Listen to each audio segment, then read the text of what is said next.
Thales est un leader mondial de haute technologie qui propose des solutions, des produits, des services pour ses clients dans plusieurs domaines, dont l'aéronautique, l'espace, la défense, le transport et l'identité et la sécurité numérique. Nous, à Québec, ce qui nous intéresse, c'est d'alléger le travail des opérateurs et opératrices de surveillance de sécurité qui font parfois face à la surcharge cognitive.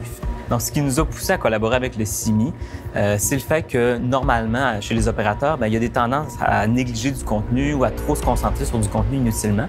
Et donc, les systèmes qu'on peut normalement utiliser pour mesurer l'attention visuelle, comme les appareils de mouvement oculaire, sont peu flexibles et sont relativement coûteux. Donc, en partant d'un projet de recherche en collaboration avec le laboratoire CODOT de l'Université Laval, on a collaboré avec le CIMI pour développer un système qui était basé sur la réalité augmentée. La façon que ça fonctionne, en fait, c'est qu'en temps réel, on va vraiment aller effectuer des mesures de l'attention visuelle des opérateurs-opératrices.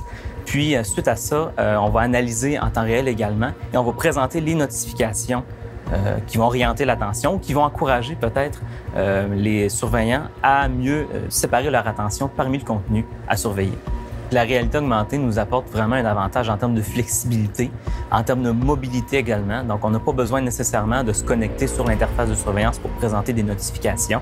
C'est que notamment, ça va permettre d'aller éviter que du contenu soit négligé ou que du contenu soit beaucoup trop regardé de façon inutile. Donc, ça va permettre d'améliorer la sécurité de façon globale et même de supporter la vigilance pour éviter que les travailleurs et travailleuses soient fatigués pendant leur quart de travail. Le CIMI nous a vraiment permis de développer, en collaboration avec eux, une expertise en réalité augmentée, ce qu'on n'avait pas nécessairement encore chez Thales. Puis aussi, ça nous a permis d'ouvrir des opportunités de collaboration avec des milieux de surveillance, notamment avec le Centre de gestion de la mobilité intelligente de la Ville de Québec. Donc, ça nous a permis de confronter un peu notre système dans une situation réelle.